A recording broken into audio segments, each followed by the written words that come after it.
Hello, everyone, and welcome back to the Urbanist Agenda, the podcast where we only generate good outcomes, unlike traffic engineers. My co-host today is Ray from the YouTube channel CityNerd. Hi, Ray. How you doing? Good. How are you doing, Jason? I'm doing great. Thanks so much for coming on. It's good to see you.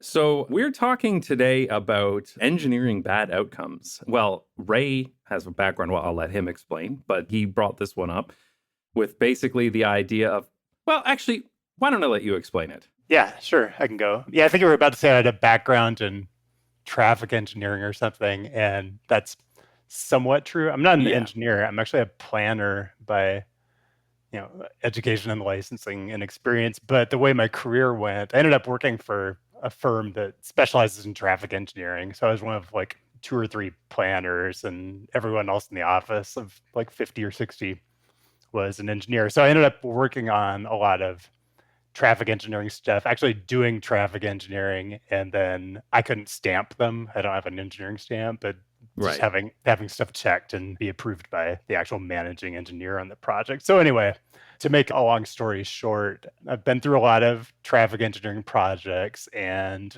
I think I know enough about how modeling and traffic analysis works and how it doesn't work that, I have a lot of questions about how we decide what to build in our cities as far as transportation infrastructure. And I think it's under discussed. I try to talk about it in my channel, but I think the tools we use and kind of the methods and approaches we use that result in, the kind of infrastructure we have in US cities in particular, I think we need to talk about it more, even as wonky as it is. And so I'm happy to do that today. Yeah, absolutely. And this is something that Strong Towns touches on sometimes too, because it was started by Chuck Marone, who was a traffic engineer, basically designing stroads on a day-to-day basis.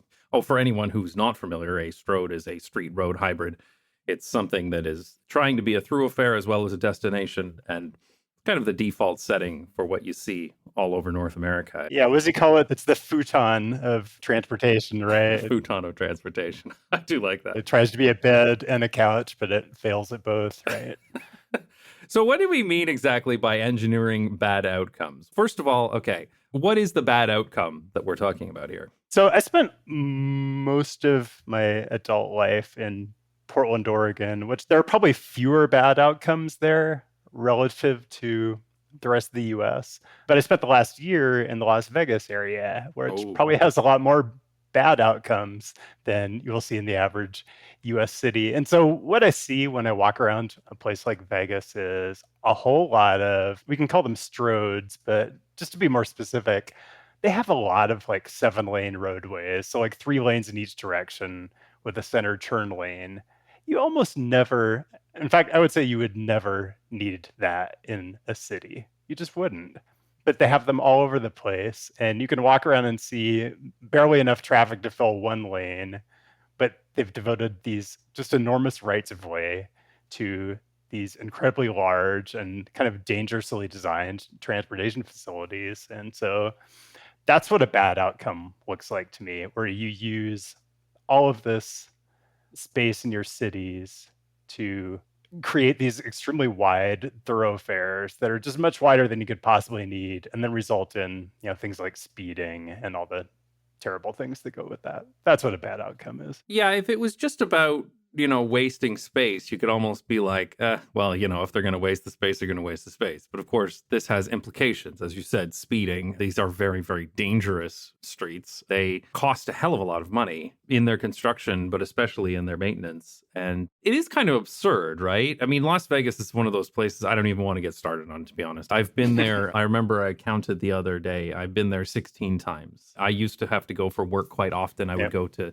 the Consumer Electronics Show in January because I was working in the PC industry for several years. I am an engineer, actually, though the wrong kind for this conversation. I'm an electrical engineer. Maybe the right one. Actually. Yeah, maybe. And I specialized in semiconductors, too, so I wasn't really doing anything over about 12 volts.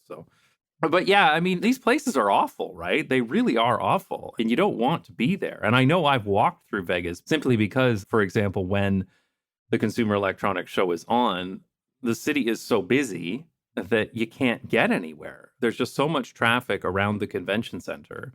There's so much demand for taxis that you can wait literally 45 minutes for a taxi.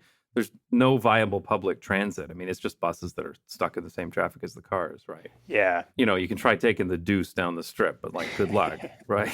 So there was one year in particular, I remember I was with a guy and we were like, we're just going to walk every time because the walk is going to take half an hour to an hour to do. But, that's better than standing around waiting 45 minutes to an hour for a taxi and then having to sit in traffic to get to the convention center. And so I have walked quite a lot in Las Vegas, and it's pretty horrible, right? Like, it's really bad to walk around these places. It's bad enough to drive, but walking is just awful. Yeah. Well, I mean, so the way they design the roadways, you have limited amounts of space that you can devote to right of way for roadways. And if you want to have a 7-lane road, you might compromise on the sidewalk you have. You might have only a 6-foot curb tight sidewalk, right? Right up against traffic that's moving at 50 or 55 miles an hour. It really is absurd, actually. Yeah, I mean, that's the way that they design them. It's not easy to find a street and I don't want to pick on Vegas too much because lots of particularly Sunbelt cities are like this, but a lot of American cities. Oh yeah, Phoenix is like this too, absolutely. Yeah, lots of Sunbelt cities are built the same way, and lots of like anything of that vintage, and so the newer suburban areas even are established, like Midwest and East Coast cities are kind of like this. They were designed at a time where you made minimal accommodation for people walking, probably no accommodation for people biking, and then you used the maximum amount of space that you could to create traffic lanes, and the more the better because everybody's going to drive and you're better off building more than less was the mindset. And so that's kind of infrastructure you have in a lot of these places. So where does this all come from then? Like, you obviously have the experience with working at a firm that did traffic engineering. So what's the thought process behind it? Because the traffic engineers that I've spoken with many. I've spoken with some who are just so brain dead, car brained, I can't even get through to them. But there's other people that just seem like genuine people, but they tend to speak in a very technical language that's difficult to understand. So can you explain some of the logic behind how we get here? Yeah, I mean, I can go through a lot of different phases in the process, but it kind of starts with, and probably every city, period, has this, but particularly every US city, the metropolitan area has something called a regional travel demand model, which is it's a mathematical geometric network of the roadway environment. And so it's got all the, what you'd call collector and above roadways on it. And it might have some transit links in it as well, but you use that to kind of determine and project how much traffic volume is likely to use particular links on the network. I'm not going to explain how the whole thing works, but it's an iterative process that includes assumptions about land use and assumptions about people's likelihood to drive or take transit. But most of those assumptions are based on what's observed today and not necessarily what you want in the future. And so you end up with these model outputs that tell you, hey, if you don't go widen this freeway, it's going to have level of service F, or a volume to capacity ratio of 2.3 or something like that. It's going to give you some sort of alarming performance measure that's going to tell you, yeah, you need to go spend $1 billion to widen the freeway. And so that's kind of one level of madness that results in the kind of investment decisions that we typically see today. Yeah, honestly, it's been funny to me that when I learned some of these things about traffic engineering, it all seems very technical, but more I dig into it, the more it kind of seems kind of a little dodgy at times, with an awful lot of built assumptions that I'm a little surprised someone hasn't come along and been like, really, that's what we're doing? So there was an article that you sent across when we were talking about this, a Strong Towns article that basically called All Traffic Models Are Wrong. And I found that really interesting. So I'll link that in the description. But there was a quote in this in particular, a couple of quotes that I wanted to pull out from this article. Again, I believe this article was written by Chuck. Yeah, it's an excerpt from his book, right? Right. Confessions of a Recovering Traffic Engineer. But that is a great book, by the way. I really, really enjoyed that. Have you read it? I haven't read the whole thing. I've read pieces of it. Yeah. Yeah, I think that's definitely worth reading, Confessions of a Recovering Engineer. That was really eye-opening to me, too. Because I did do some civil engineering courses in school, but that's really my sum total of what I've done here. But anyway, the quote I wanted to talk about here is that he says, "This sounds deeply cynical and I hate writing it because there are good, decent, and honest people who do traffic modeling. There are also good, decent, and honest people who consult astrological signs to predict how a marriage will work out." conviction in one's predictions does not make them any more accurate. And I think that's the thing, we're not really so much attacking traffic engineers, although there's certainly some traffic engineers I've met in my time in advocacy that I'd be happy to attack. But it is a little bit crazy how much the engineers put their faith in these models, because these models are not the best models, and they're very, very often shown to be wrong. Yeah.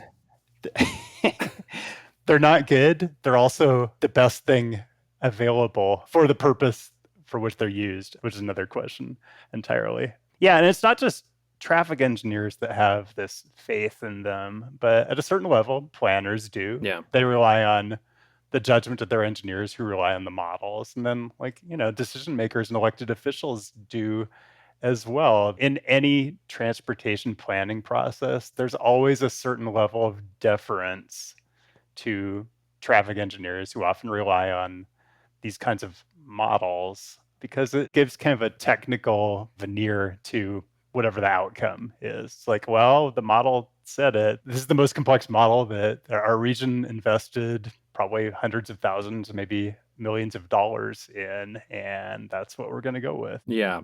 That's one of those things that always bugged me when having to interface with traffic engineers during my admittedly limited time in advocacy. Like, I remember, for example, there was a street in Toronto where there had been some people hit by cars. And this was a residential street that had been widened over the years to take away people's front yards. And now the houses were basically right up against the street. But this was a residential street made into 4 lanes.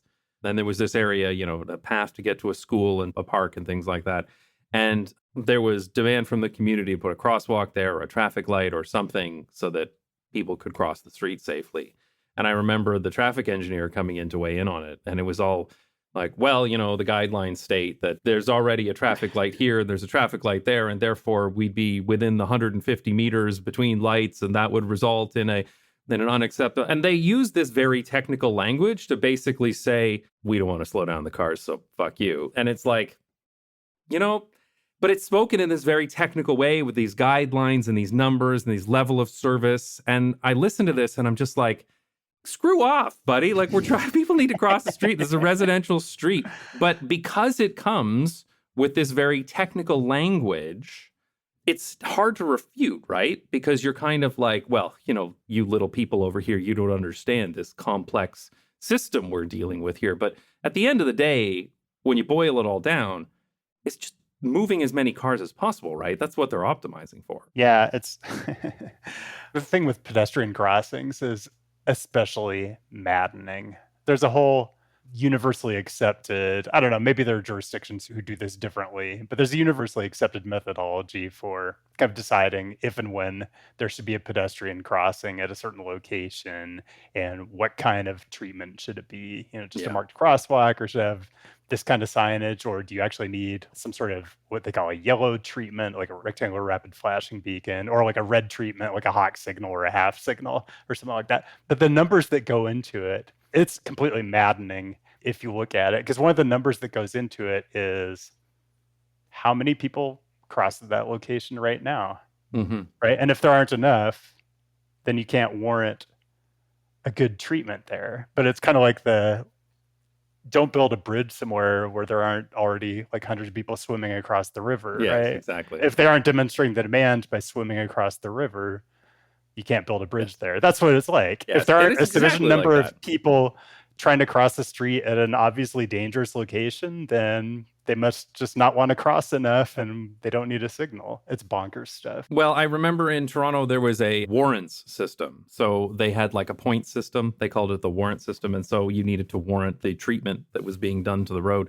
And the warrant system had these different requirements. And there was, the number of cars that were going through and their level of service and their speed and the number of people crossing and all this kind of thing. But they also put in there like how many people got hit by cars, how many people were killed. And it's like, guys, if we're getting to this point, we probably should have done something before these people got killed by cars, as opposed to saying, well, there was only one person killed by cars in the last 2 years there. So I don't know. That always seemed unethical, to be honest. Yeah. But I think this is the thing with a lot of this traffic engineering discussion is that you've got these real problems of actual people living in a city trying to go about their lives and do things in a safe manner.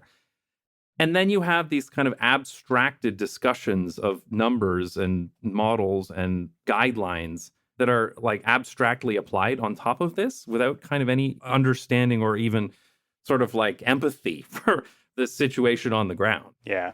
There's definitely this tension between like the quantitative and the qualitative. There's kind of that dichotomy up and down, like transportation planning and engineering. And often, it's the things that you can measure, right? Those are the things that you actually do something about. It's the things that generate performance measures like level of service or volume to Right. capacity ratio or whatever. Those are the things that people go out and spend money on because they have a number that tells them they need to spend the money there. With what you're talking about, I mean, the number that would come up is, did someone die there or not? It's 1 or 0, right? And Right. then what you do sometimes see in cities is some elected official, a city councilor says, hey, let's go build like a hawk signal or some sort of crosswalk treatment at this place where someone got killed crossing the street. And you kind of chase fatalities around. Right. And it's understandable, but that's also probably not an optimal way to go about designing a transportation system either. No, absolutely not. So, just for anybody who's not familiar, when you say level of service, what does that mean? Oh, okay, sure. Yeah, level of service is probably the most commonly used way to evaluate roadway operations. In my experience, it's usually used at intersections. And so it corresponds to the amount of quote unquote delay a car experiences at an intersection. I'm not going to tell you the exact table, but basically it's A through F. A means level of service A, that's good, right? It's like a report card. That means you're not experiencing any additional delay at all. And then F is probably cycle failure, like you have to wait through a traffic signal more than one time. But really, E or D are probably fine or even optimal for the urban environment, right? If you don't have Yeah. congestion, like your city probably sucks in the first place, right? You've got a city where no one wants to be, right? If you have Right. level of service A or B or C, for sure, that just means you overbuilt and you, you you wasted money building facilities you didn't need to build, and they're probably more dangerous because people are probably speeding on them because they're so empty all the time. Right. And actually, that Strongtown's article mentioned something about this as well. The quote here is, if the traffic engineer is forced to use a projection of future traffic they know is wrong, and if congestion is an intolerable condition that is also a ubiquitous foe, then the conservative thing to do when considering a transportation investment is to oversize everything. Hmm. And that's really what I see done so often in North America, is that traffic congestion is considered to be this critical scenario that you absolutely cannot have. And so, therefore, the only real solution is to overbuild everything. Yeah, you hit on something that is, there's so many things that drive me crazy about this. There's this idea, which is, it's kind of understandable on its face, but in traffic engineering, you use a conservative, quote unquote, approach up and down the line. So when you use traffic volumes as an input into whatever analysis you're doing, you don't just go get traffic volumes from an average day. You go get traffic volumes from like a 90th percentile day. You Right. get it at peak hour in a busy season when like school's in session, so that you make sure you're seeing the worst possible traffic you can see. Right. And then it gets crazier than that. Like when you put it into your hourly model, you do something called peak hour factoring, where you don't just take like the worst hour, you make sure you get the worst 15 minutes out of the worst hours. There's all this stuff that happens up and down the line in traffic engineering where you're taking a conservative approach because you never want the outcome to be, oh, we underestimated the amount of traffic and now there's congestion. Right. So another kind of crazy making thing about it is in transit planning, you kind of do the opposite thing. You never want to overestimate ridership because that always looks bad, right? And so you often underestimate ridership in transit planning. So we kind of take like the definition of a conservative approach in traffic is to overbuild everything, and the definition of a conservative approach in like transit planning is maybe to risk underbuilding things. That's absurd. Yep, it is. It's absolutely absurd. So I remember from my limited education in civil engineering that you have failure conditions in civil engineering. So if you are building a bridge, for example, you will determine how much capacity that bridge could hold. And then you typically triple that, if I remember correctly. You see, you build it 3 times bigger. I think in some cases it's 5 times bigger. But the point is you build it much bigger than the highest load that you will expect, which makes sense when you're building a bridge or a building or something like that, right? Because it is a catastrophic condition if the bridge falls down. Mm-hmm. That's a very catastrophic situation because there could be a loss of life. There's certainly going to be a huge cost to that, like a monetary cost to that. But one of the things that always frustrated me about traffic engineering is that the way that civil engineers talk about critical conditions that they need to avoid, like the bridge falling down, is the way that traffic engineers talk about traffic congestion. And to me, I mean, that seems insane because traffic congestion is not the same as a bridge falling down, right? Like getting stuck in traffic is not the same as a building toppling over. And the way that's discussed, like this is just this worst thing you could possibly have, and we must avoid this at all costs, seems insane to me, right? Yeah. I mean, to an outsider, every conversation I've had with engineers is like, are you really like talking in this way about getting stuck in traffic? It's built into the language, right? That's what they call it. If it's a level of service F at a traffic signal, that generally means that you're not going to get through the signal on the first time. And they call that signal failure. So that's where the word failure comes in. Yeah. We're not talking about signal failure as in like the lights go out and somebody goes through a red and crashes, right? We're talking you have to wait a little longer. Like that would be actual signal failure. I know, right? Like when they talk about signal failure on a train, that's a bad thing. Like the red signal goes out and you go through it. Like that's signal failure. That can result in a train crash and a derailment.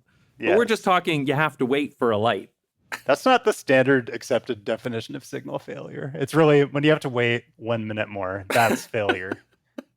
What was always absurd to me in these conversations is that traffic engineers in North America talk about these failure modes and these level of service. But at the end of the day, they're just talking about cars. They're not talking about, again, you hear this all the time online. It's about moving cars as opposed to moving people. Because if you started optimizing for moving people, you sure as hell wouldn't put everybody in cars. But like this was something that was very frustrating to me in Toronto as well, where there was talk about, for example, transit signal priority for the streetcars. Like there's a streetcar line on Spadina Street in Toronto, which has a dedicated right-of-way, but does not have signal priority at the traffic lights, which is insane. Like this is like its own right-of-way in the middle of the road with the center stops and everything. Like this should be a super fast form of transportation, but it is painfully slow because it is stuck at every red light along the way. And I remember the discussion. I had it written down somewhere, and I wish I could have found it for this conversation, but I had the exact words that the engineer used. And it was this long technical explanation, the reason he used why they couldn't implement transit signal priority for these streetcars. And it was this, super long, convoluted, lots of technical language. But what it boiled down to is we don't want to slow down the cars. Like it was basically a long way of saying we're going to expect on the cross streets there's going to be a bunch of car traffic and we can't slow them down at any cost. Yeah. And again, it's like, guys, like these new streetcars are carrying like 150 people on them, right? And you're talking about, well, we'd be slowing down 15, 20 cars in a light cycle. Like who the hell cares? It just seems so bizarre to me. Yeah, no, I mean, to do transit signal priority, you have to take some green time out of the signal cycle and figure out who to take it from. But yeah, it goes back to, is that failure? Probably not. And yeah, you really have to look at how many people are you serving? The software that you use to analyze intersections, it's all about vehicles, like how many vehicles got through. It's not how many people. So you have to kind of reverse engineer your metrics based on the vehicle type. And there are actually some cities who are taking that approach, or at least trying to take that approach. It's not as if traffic engineers are, or at least all traffic engineers are unaware of this. Yeah, of course. Some of them are. But yeah, like the easiest thing to do is just tell you what the model spit out. And the model really only accounts for vehicles. It doesn't account for like occupancy of vehicles. This is my whole issue with all of these discussions that I have with traffic engineers is that it also just seems so absurd. And I've had these conversations. I've literally had this conversation with traffic engineers who are sympathetic to the cause. And they will admit, yeah, this is absurd, right? Like, of course we should be considering the number of people on a vehicle, or even not the current situation, maybe the situation we want. We want more people on bicycles. We want more people on transit. We want more people walking. And so we're going to ignore some of the current data in favor of the outcome we want. And they acknowledge that this isn't the way it is. But where those conversations always ended up going, in my experience, is that it would always go to, well, these are the guidelines and these are the metrics, and they can't be changed. Like they're set in stone, like they were handed down by God on it's absurd. Like the idea that, well, this is the standard is literally an answer that I was given. Yeah. But the standard was created by people, right? I mean, it was created by a bunch of boomers or something. But well, yeah, it was created by people who have made it very difficult to change them, because often they're in not even just like city code, but they could be in state statutes. They often are. They're in a variety of codified documents that are extremely difficult to change and require a political process to change. And I think that's where things get stuck. And just to go back to your other point, yeah, this goes to my biggest issue with the traffic engineering approach is it's really all about projections of current behavior and not about the world we want to live in. Like I would just say, like Portland, where I worked for a long time, like the city and the region have what I think are reasonably achievable, given the right conditions, targets for like mode share, right. That are part of like the climate action plans. Like we want to have 30% of all Portlanders biking by 2040 or something like that. But they're not achievable if all we do is project current behavior and then build to accommodate the projected current behavior. Like you're never going to get anywhere near those goals. Right. Like, but that's what we do. Well, the crazy thing is, of course, the current behavior exists because of the infrastructure that was built for that behavior, right? Like if we hadn't built everything for cars, this is one of these conversations that I hate getting in with people, because there'll be some people that say, well, cars are inherently faster. I live here and it takes me 35 minutes to drive to work, but it'd be over 2 hours on a bus. Therefore, cars are better. And I'm like, no, that just means your public transit sucks. But the reason that's the situation is because there's been all this infrastructure spent for cars. Like you're driving down these highways and these multi-lane roads, and there's all of this infrastructure that was given there. If your city had never built those things, and if they had continued being a single lane road or a dirt road or something like that, and yet they had spent all that money on trams and subways and everything else, you'd have a very different story, right? So you can look at the city centers of places in Europe, for example, where you'd be crazy to drive through, right? And people do not drive through there if they're using their head at all. And you could look at that and say, well, obviously cars don't work because it's way faster for me to take the tram through the center of Amsterdam than it is to drive. But it's because it was built that way, right? I mean, that's where the behavior comes from. It doesn't just magically, it's not some sort of fundamental constant of the universe. It comes from the things we built. Right. I'd go back to what you observed about your visits to Las Vegas, particularly during CES, where it does get busy, even though the streets are wide. You do develop pretty horrendous traffic in certain locations, particularly around the Strip. And the convention center, yeah. And the convention, yeah. And so, but part of that is, like, what else are you going to do in Vegas? Like, the transit is, I don't know. I don't want to be a hypocrite. I lived there for a year without a car, and I took transit and walked. But people generally won't. I'm kind of an idiot. An idealist, maybe. Yeah, there you go. That's a nice way of putting it. Yeah, what else are you going to do besides own a car and drive everywhere? I mean, it's kind of the rational choice given what the built environment is and what the transit service is. Well, it's like if I had stayed living in my hometown of London, Ontario, Canada. The real London. I would own a car. I wouldn't ride bicycles. I wouldn't be taking the bus. Why would I? That's dumb. In fact, I don't do that when I go there. I still go, my parents moved back there. And I go to visit them. And I drive everywhere when I go there. I mean, why wouldn't I? The only time I don't is when I'm filming for Not Just Bikes for a point, like the time I walked a kilometer to buy a bag of milk. But I mean, yeah, of course, you do it because it's built that way. Las Vegas, though, drives me freaking nuts. And I don't even, we should do a whole other podcast just on Las Vegas sometime. We could just share stories. But that place drives me nuts because the vast majority of people who go to that place are going from the airport to the Strip or the convention center and back. And that's it. Like, there is literally, and the Strip is a strip. It's in a line, right? It's not spread out. It's in one line. Yeah, and you're it's preaching like, the choir. Yeah. We should honestly do a podcast episode just where we talk about Las Vegas, because that place, this is where I just bang my head against the wall with this stuff, right? It's set up so perfectly for transit. You think like a nice air-conditioned train from the airport to the strip. Everything's in one line. I know. Everything's in one line. Like, what is it? Like 15 of the 20 biggest hotels in the world are there. Right. Like thousands and thousands of people who work in those places, thousands and thousands of guests. But instead, they're giving Elon Musk's company like carte blanche to build like these tunnels all over the place that are like all right, let's do another episode about Las Vegas. Yeah, that's a whole other thing. The one thing I did want to talk about here is that at the end of that Strong Towns article, they actually link to another article that is called WSDOT versus reality. And I'll link this in the description too. So the DOT is the Department of Transportation. So for anyone who's not aware, every state in the United States has a Department of Transportation, a DOT, and sometimes DOT, sometimes called DOT. Anyway, they're the ones who are responsible for the state level transportation, which usually includes the highways, which can also include some of the highways and roads through cities as well. But this particular article is funny if the outcomes weren't so bad. So you were saying that sometimes they're usually basing these models on these historical data, right? On what's happened in the past. But in the case of these WSDOT traffic projections, they're not even basing it on what's happening in the past. They just keep saying it's going to go up, even though it's been going down for years. Right. So anyway, I'll link to this so that people can look at the graph, but it's absurd. It shows like a line going straight up and to the right on a graph, and then the actual line goes down. And then the next few years later, they say it's going to go straight up again, and it continues going down. And a few years later, the projections are for it to go straight up again, and it continues going down. So like in this case, they're not even basing it off of actual data. They're just making shit up. So where do you think this is coming from?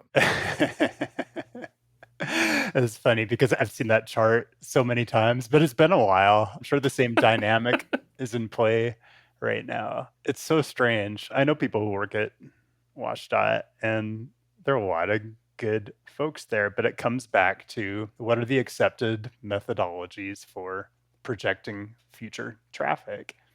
And if you're a traffic engineer, you don't just go by like trends over the last 5 years, because those can vary. There's a recession or gas prices or whatever. So instead, you use this very convoluted model that has all these very complicated assumptions about land use and where people are going to live and where people are going to work. And it's usually like a 20 or 25-year horizon. And that's what you use to project future traffic. So it's always going to tell you there's going to be more. That's the nature of a model. It might have some transit component in it, but it's going to assume that a very small number of people are going to be using transit because more aggressive assumptions or policies, honestly, haven't been integrated into the model. So that model is always going to tell you that traffic demand on the interstate is going to go up. Even though it's very obviously been going down. Right. I look at this stuff and I just laugh. I mean, if 40,000 people in America weren't being killed by cars every year, it would be funny. I don't know. Let me actually answer this a little bit differently because I'm talking about models and stuff. Yeah. But I think there is a deeper story in that, which is I don't want to imply that there's a conspiracy. I actually don't think there's a conspiracy either. I generally agree with Chuck that like these are generally good people, intelligent people. But it's one of these situations where sometimes you just get systems in place. Groups of people can be really dumb, even though the individuals are smart. Yeah. The sense I get is that we don't update the methodologies to reflect what our actual goals and aspirations are, because I'm afraid it's kind of become I want to say this sensitively, but it's kind of like I love how long it's taking for you to spit this out, to be honest. No, I'm always trying to be so diplomatic. But it's almost like a DOT employee employment program, right? It's like we need tools that will tell us that things are going to continue to get worse, so that we need to continue to plan and design and build more of the same infrastructure. State DOTs are set up to build freeways and highways, right? Yeah. They're not set up for other kinds of transportation. So you do get this kind of circular logic, right? Where you have a model that tells you to build more stuff, you go build more stuff, you need to keep people employed. And so you continue to have a model that tells you to build more stuff. Well, at the end of the day, the DOTs are paid to build highways, not to not build highways. And there's no other option. What are they doing if they're not building highways? I know, right? I don't know what their purpose is. Yeah, I mean, it's such absurd outcomes. So I guess as we're getting near the end of this discussion here, because I know we could talk about this forever. So we're not going to talk about this forever unless the Patreon for this becomes a lot bigger. Come Or the on, Nebula patrons. signups. Yeah. But anyway, so what do you think is the path forward here? I really wish I knew more about how this was done in the Netherlands. I know that their modeling incorporates cycling and public transit a lot more, but like, what do you think the path forward is here for the United States? I don't know. I mean, there are some cities and states. I mean, you can look at California. I think you can look at like Portland and Seattle, where the cities in particular have really taken a lead on downgrading things like level of service as far as the performance measures that determine what you go and build. But the success is limited because really at a federal level, which is where most of the funding for transportation infrastructure comes from, we still have the same kinds of guidelines. Like all the level of service comes from the Highway Capacity Manual, which is published by, I think, the National Academies, which is a federal body. So it's tough. I mean, you do eventually need something to happen at the national level. It's just not enough for states and cities to go their own way. Well, at least until Cascadia secedes from the United States, but that's like a different podcast, I think. I'm kind of a glass is half full person. I think there are political leaders and I think just people, advocates and like everyday people who I think will continue to promote the political changes that we need to see. And it's part of what I hope to do with my channel. What is it? I believe the children are our future, right? To quote Whitney Houston. I don't know. I don't know. At a certain point, I'm even too optimistic for my own good. Yeah. Well, I'm definitely the pessimistic side of things. I'm the guy that packed up to move to Europe because I was like, fuck all this stuff. I'm out of here. So yeah, I did it for 3 months at least. I'll probably go back. So yeah, that'd be great. All right. Well, I think we'll probably cap it there. I think that was a great discussion. Again, we could talk about this forever, and I will have you on again to talk about more things around this because I think there is so much to talk about when it comes to the way that our roads and streets and cities are designed and the outcomes of that, because this isn't in a vacuum. You can talk all you want about these numbers and calculations and formulas and all this stuff. And I did it in my own engineering education as well. But at the end of the day, there are people who need to live in this city and they need to experience it. And they are more than just numbers. There are real implications to all of these things. Yep. So just before we go, any commercials here? We should, definitely people should check out CityNerd on YouTube, and you're also on Nebula as well, right? That's right. Yeah. Yeah, no, I do enough self-promotion on my own channel. I don't think I need to do any more. I think you've stopped doing the stadiums full of subscribers. Is that right? Well, For anybody not familiar, if you're not familiar with CityNerd, you should be watching CityNerd. CityNerd on Nebula and on YouTube. But he used to take the number of subscribers he had and then say, well, this is the stadium that this number of people would fit in. But I don't think you're doing that. Are you out of stadium? No, I kind of ran out when I got to the University of Michigan, which does it hold like 110,000 or something like that.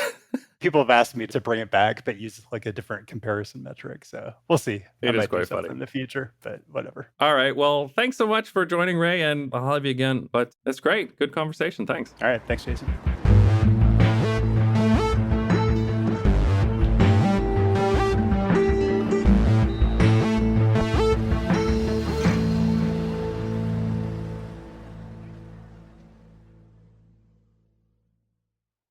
Thank you so much for listening to the Urbanist Agenda. As usual, all new episodes will be available early on Nebula. So if you're not already a Nebula subscriber, now might be a good time. You can sign up at nebula.tv/agenda. And with a subscription to Nebula, you not only support this podcast, you also get access to content by over 150 creators. That's everything from videos to podcasts to classes and more. Nebula is also constantly adding new Nebula originals, which are high-budget productions on a wide range of interesting topics. If you use our link, which again is nebula.tv/agenda, you'll get a discount on a yearly subscription, which brings it down to only $30 a year. I'm a big fan of Nebula, which is why all of my Not Just Bikes videos are available there, as well as some that are only available on Nebula, and of course, all episodes of the Urbanist Agenda. So if you're not already a Nebula subscriber, go check it out today, and thanks again for listening.